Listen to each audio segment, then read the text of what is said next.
26,000 চাকরির কি ভবিষ্যৎ? সুপ্রিম কোর্টে শুনানির পরে স্থগিত হয়ে গেল রায়দান। কোন ফর্মুলায় যোগ্য অযোগ্যদের আলাদা করা যেতে পারে আজও মিলল না তার সূত্র। সুপ্রিম কোর্টে আজও মিলল না যোগ্য অযোগ্য আলাদা করার সূত্র।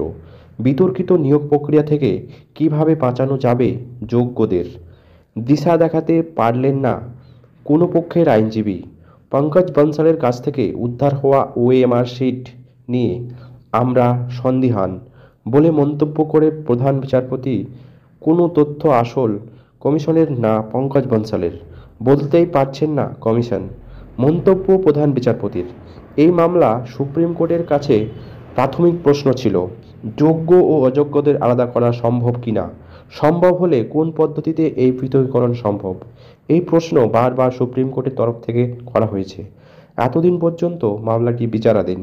আজ সমস্ত সওয়াল জবাব শেষ হয়ে গেছে, রায়দান স্থগিত রাখা হয়েছে, অর্থাৎ চূড়ান্ত পর্যায়ের রায়দান এরপরে সুপ্রিম কোর্টের তরফে দেওয়া হবে। কিন্তু এই মুহূর্ত পর্যন্ত যোগ্য অযোগ্যদের আলাদা করা কী করে সম্ভব তা নিয়ে কোনো দিশা সুপ্রিম কোর্টের কাছে এখনও পর্যন্ত স্পষ্ট নয়। কোনো পক্ষের আইনজীবী, সেটা সরকারি পক্ষের আইনজীবী হতে পারেন, স্কুল সার্ভিস কমিশনের পক্ষের আইনজীবী হতে পারেন, সেটা মধ্যশিক্ষা পর্ষদের আইনজীবী বা অন্যান্য আইনজীবীরা হতে পারেন, কোনো পক্ষের তরফেই কিভাবে আলাদা করা সম্ভব তা জানানো সম্ভব হয়নি। আজ প্রধান বিচারপতির কাছে যে পর্যবেক্ষণ সেটা খুবই গুরুত্বপূর্ণ। এই যে পঙ্কজ বনসালের কাছে যে ওএমআর শিট পাওয়া গিয়েছিল, যে সিটগুলি সিবিআইয়ের তরফ থেকে উদ্ধার করা হয়েছিল, যে হার্ড ডিস্কগুলি উদ্ধার করা হয়েছিল, সেগুলি আদৌ কতটা সঠিক বা সেগুলি আদৌ আসল কিনা সেই নিয়ে সুপ্রিম কোর্ট সন্দিহান।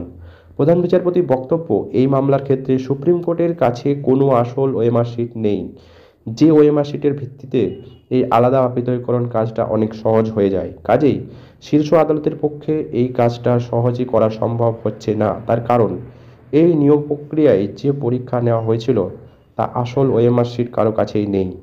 স্কুল সার্ভিস কমিশন বা মধ্যশিক্ষা পর্ষদ অন্যান্য পক্ষের কাছেও তা নেই। সিবিআইয়ের পক্ষ থেকে যে ওএমআর শিট উদ্ধার করা হয়েছে সেগুলি একমাত্র হাতিয়ার।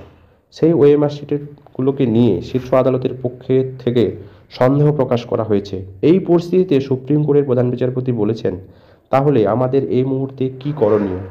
আদালতের মনে হয়েছে এই যে পঙ্কজ বনসালের কাছ থেকে যে নথি হার্ড ডিস্ক উদ্ধার করা হয়েছে বা যে ওএমআর শিট উদ্ধার করা হয়েছে সেগুলি আসল কি না তা নিয়ে আদালত নিশ্চিত হতে পারছেন না। এই পরিস্থিতিতে কি করে সমাধান বের করা সম্ভব তা নিয়ে এদিন দুপুর 2টো থেকে শনিবার শেষ পর্যন্ত আলোচনা হলেও কোনো তরফের আইনজীবী তরফে তা দিশা দেখানো সম্ভব হয়নি।